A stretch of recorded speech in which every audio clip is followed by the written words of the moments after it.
Welcome to Bharat 24। बहुत संवेदनशील सरकार है आपके। आपके बारे में सुनते हैं कि जब कोई घटना दुर्घटना होती है तो आप ऑन द स्पॉट इमीडिएटली पहुंचते हैं। बहुत अच्छी बात है। अपने लोगों के बीच में खड़ा होना और ऐसे समय में उनके साथ रहना, मैं समझता हूँ कि चूँकि दुख समाप्त तो नहीं होता है, लेकिन उसमें ज़रूर कहीं ना कहीं उनको एक आत्मबल प्राप्त होता है, एक तरह से संबल प्राप्त होता है, मनोबल बनता है। इसलिए हमारी कोशिश रहती है कि चूँकि मैं उन्हीं के बीच का हूँ, उन्हीं के बीच से आया हूँ, तो ऐसे समय में ज़रूर उनके साथ खड़ा रहूँ। वैसे भी आप देवभूमि के सरस्वती पुत्र हैं, पर आप सोचिए कि 1975 में जब गांव में पैदा हुए थे तो कभी सोचा था गांव वालों ने कि ये बालक जो है एक दिन मुख्यमंत्री बनेगा इस स्टेट का? देखिए, मैंने भी कभी ये नहीं सोचा कि मैं कुछ बनूंगा। मैं एक सैनिक का बेटा हूँ और बहुत सीमांत क्षेत्र में पैदा हुआ।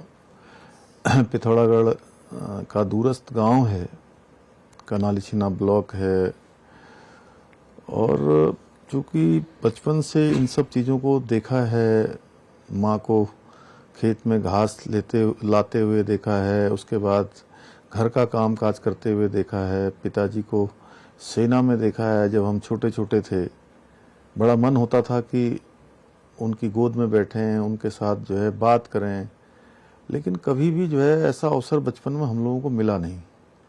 इस नाते ये सब चीज़ें बहुत नज़दीक से महसूस भी की, और हमेशा एक बात मन में ज़रूर रहती थी कि ये तो कभी नहीं सोचा कि कुछ बनूंगा कि नहीं बनूंगा, लेकिन ये ज़रूर सोचा था कि कुछ करूंगा।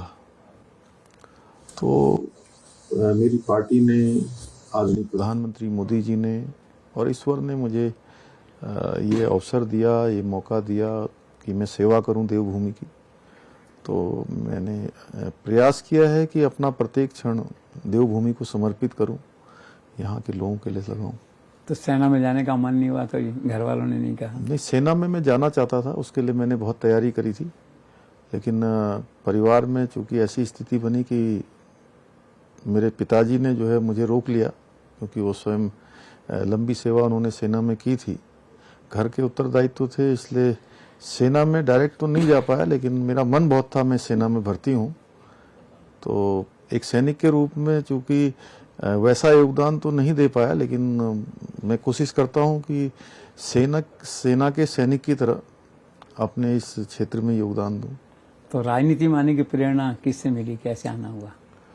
नहीं, राजनीति में देखिए कभी मैंने ऐसा नहीं सोचा था कि मैं राजनीतिक क्षेत्र में जाऊंगा। मैं अखिल भारतीय विद्यार्थी परिषद का कार्यकर्ता रहा हूं, और लखनऊ विश्वविद्यालय में पढ़ाई करते करते राष्ट्रीय स्वयंसेवक संघ का भी मैं प्रशिक्षित स्वयंसेवक रहा हूं। ओटीसी की है, प्रशिक्षण वर्ग किया है मैंने। तो वहाँ से करते करते पहले छात्र राजनीति में अनेकों दायित्व मिलते गए, विद्यार्थी परिषद के जो दायित्व मिले उस पर करते रहे। उसके बाद उत्तराखंड बना, तो उत्तराखंड में मैं भारतीय जनता युवा मोर्चा का प्रदेश अध्यक्ष का मुझे 2 बार इस दायित्व में रहने का अवसर मिला। पूरे उत्तराखंड के अंदर गया, एक एक जगह पर लोगों से मिला। उस समय में चूँकि यहाँ पर नारायण दत्त तिवारी जी की सरकार होती थी, उस सरकार के समय में अनेकों आंदोलन प्रदेश के अंदर नौजवानों के लिए, युवाओं के लिए, बेरोजगारों के लिए किए थे। उन सब में सहभागिता रही और पार्टी ने काम दिया, और धीरे धीरे अब ये काम मिल गया। तो पहला चुनाव कब लड़ा? मैंने 2012 में पहला चुनाव लड़ा था, और पहले ही चुनाव में चूँकि उस क्षेत्र की जनता ने मुझे अवसर दिया कि मैं उस क्षेत्र का नेतृत्व करूं, उस क्षेत्र का प्रतिनिधित्व करूं। वो पिछड़ा क्षेत्र था, उस क्षेत्र को आगे बढ़ाने के लिए अनेकों योजनाएं, अनेकों मुद्दे जो थे उन सभी को उठाया। यूसीसी की जो चर्चा चली, समान नागरिक संहिता की, तो पूरे संसार में आपका नाम हुआ, भारत ही नहीं। और लोगों ने आपके विजन की तारीफ की और कहा कि क्या निकाल के लाए हैं कि आज ये जो यूसीसी है ये धामी गानी पूरे देश का एजेंडा है एक तरह से।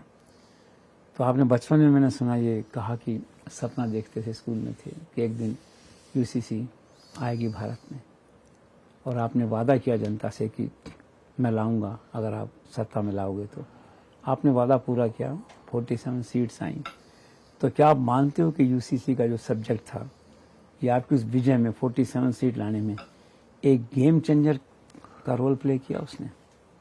देखिए, चूंकि चुनाव से पहले हमने ये काम शुरू किया और इसको उत्तराखंड की देवतुल्य जनता को समर्पित किया कि हम नई सरकार का हमारा गठन होगा तो हम यूसीसी को लागू करने के लिए कमेटी का गठन करेंगे। पहली हमारा सरकार का पहला निर्णय होगा ये, और मैं इसके लिए तो उत्तराखंड की देवतुल्य जनता का आभारी हूँ। उनका मैं धन्यवाद करना चाहता हूँ कि जो हमने उनके सामने अपनी बात रखी उस पर उन्होंने मोहर लगाई, और उत्तराखंड में ये पहली बार हुआ कि किसी भी राजनीतिक दल को लगातार उत्तराखंड बनने के बाद पहली बार लगातार सरकार में आने का मौका दिया। तो इसके लिए जो ये मार्ग प्रशस्त करना है, मैं सोचता था, मेरी पार्टी भी सोचती थी, आदरणीय प्रधानमंत्री जी ने अभी भोपाल में इसके बारे में तुष्टीकरण और संतुष्टीकरण पर जो है उन्होंने बात कही है, लेकिन उसमें जो सबसे बड़ा काम है वो उत्तराखंड की देवतुल्य जनता ने करी है। हमने इसको लागू करने की दिशा में हम आगे बढ़े हैं, तो ये उत्तराखंड की जनता का मैंडेट है इसमें।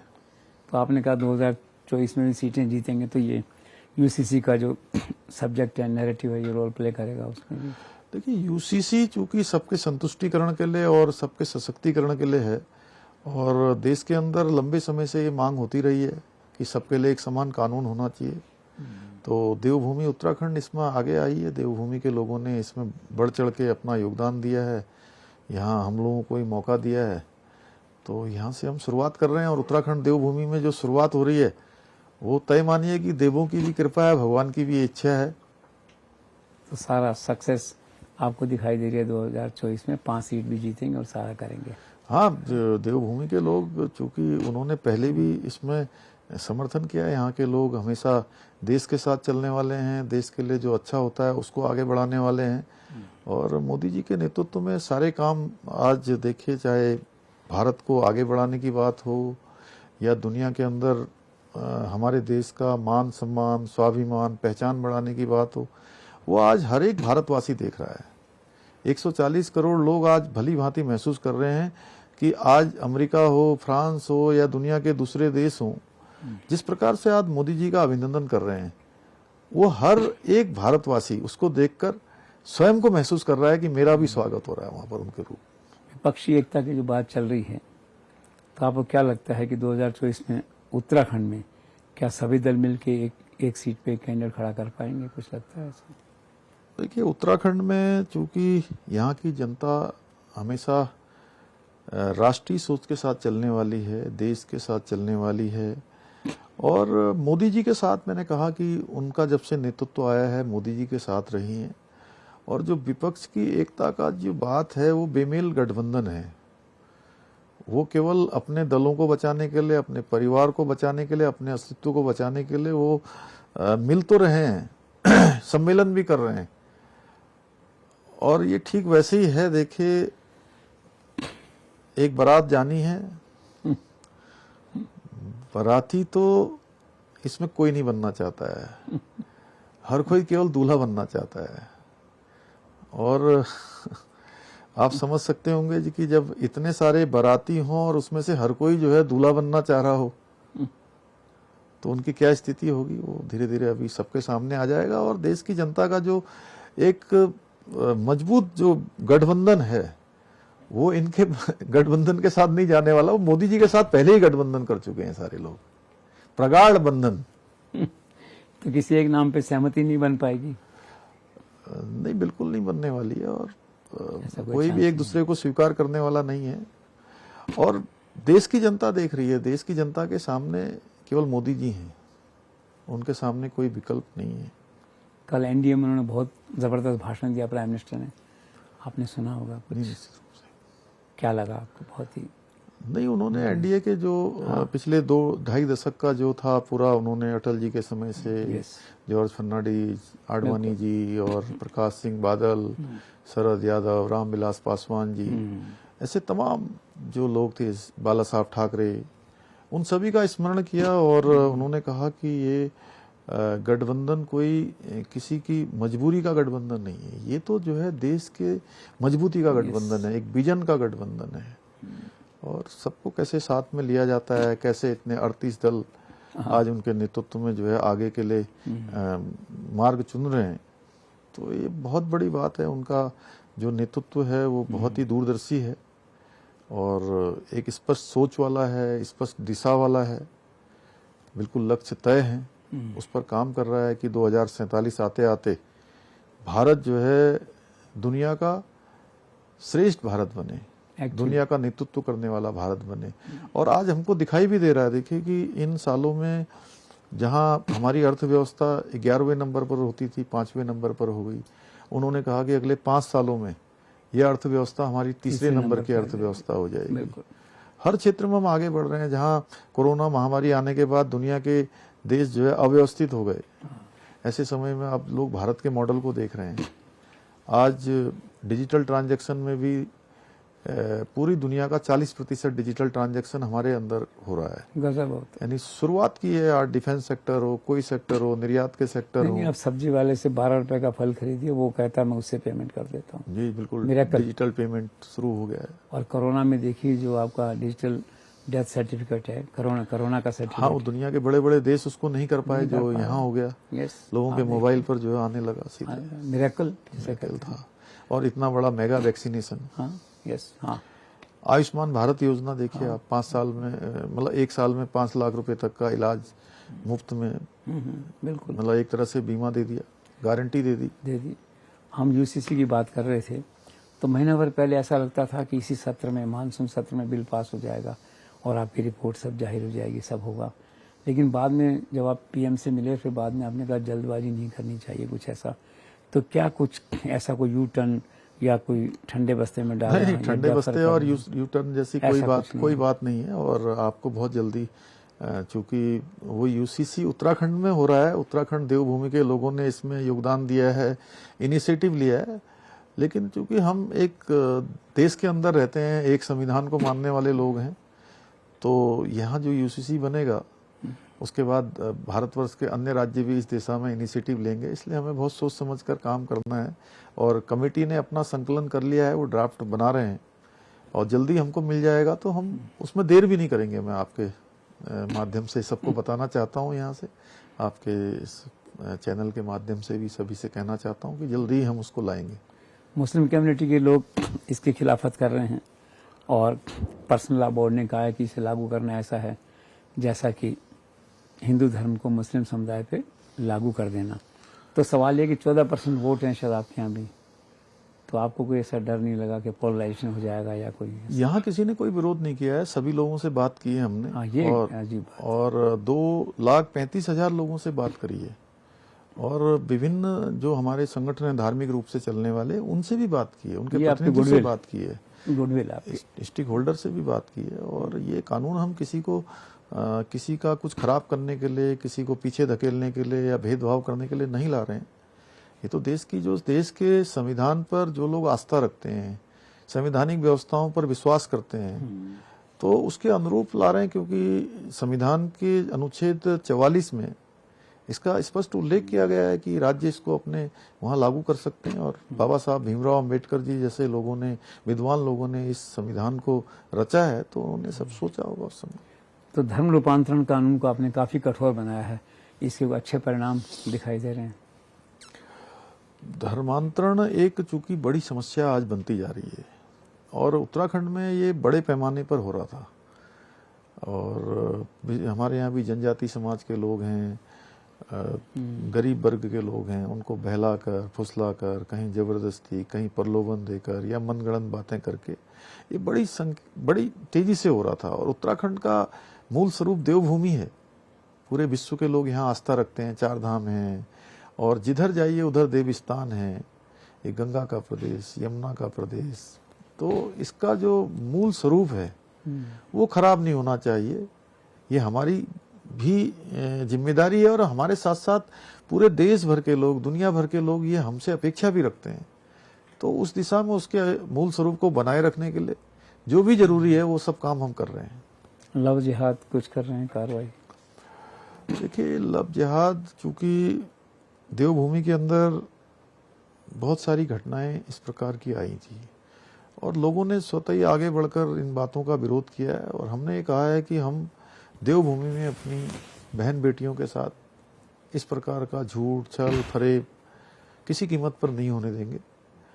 और जो भी इसमें संलिप्त पाया जाएगा, जो भी इसमें अपराधी होगा, उसके खिलाफ कठोर कार्रवाई होगी।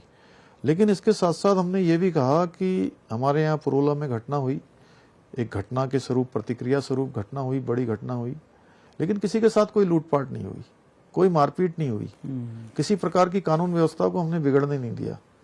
और हमने कहा है कि यहाँ पर हम कानून व्यवस्था को भी किसी को भी हाथ में नहीं लेने देंगे, क्योंकि यहाँ उत्तराखंड में देखिए बहुत शांति है, सभी समुदाय एक साथ रहते हैं, सभी लोग बड़े प्रेम सौहार्द के साथ रहते हैं, भाईचारे के साथ रहते हैं। इसलिए ये माने कदापि हमने कहा कि कानून व्यवस्था कोई अपने हाथ में नहीं लेगा, हम इसको इसके साथ कोई भी छेड़छाड़ नहीं होने देंगे, किसी प्रकार की कमी नहीं रहने देंगे।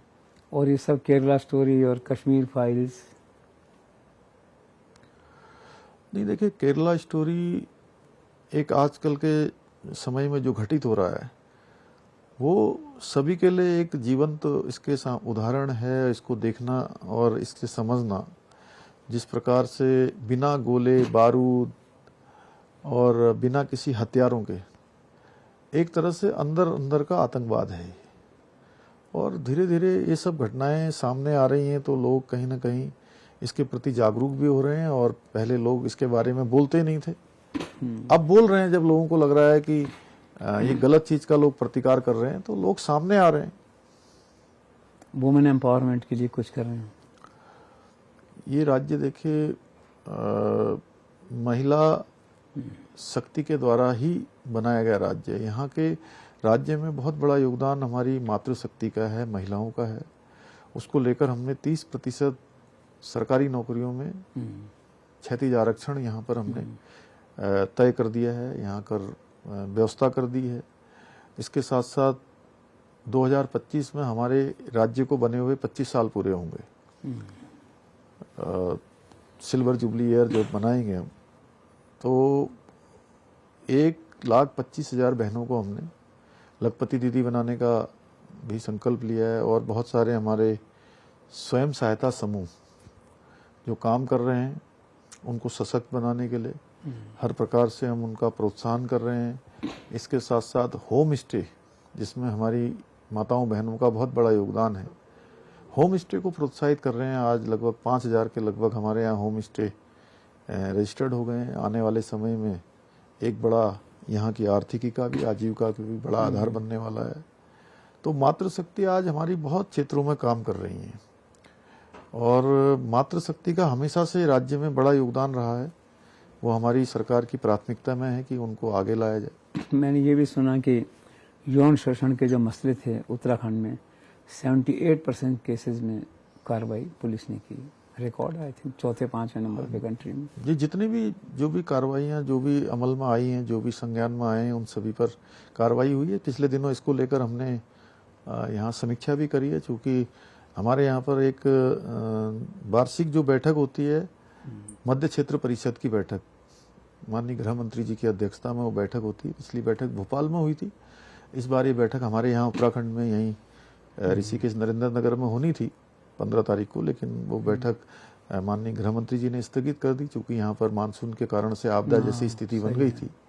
तो उस बैठक का ये मुख्य बिंदु रहता है, यौन शोषण पर कितनी कार्रवाइयाँ हुई हैं, कितने मामले रजिस्टर्ड हुए हैं। तो हमारे राज्य का इसमें अच्छा रिकॉर्ड है। तो कुल मिला के निष्कर्ष ये है सारी बातचीत का कि उत्तराखंड विकास की ज़बरदस्त स्पीड से चल रहा है। केंद्र का सहयोग है, आपकी क्षमता है एज यंग चीफ मिनिस्टर, सब कुछ अच्छा चल रहा है। So best of luck. बहुत धन्यवाद आपका। Best of luck. धन्यवाद।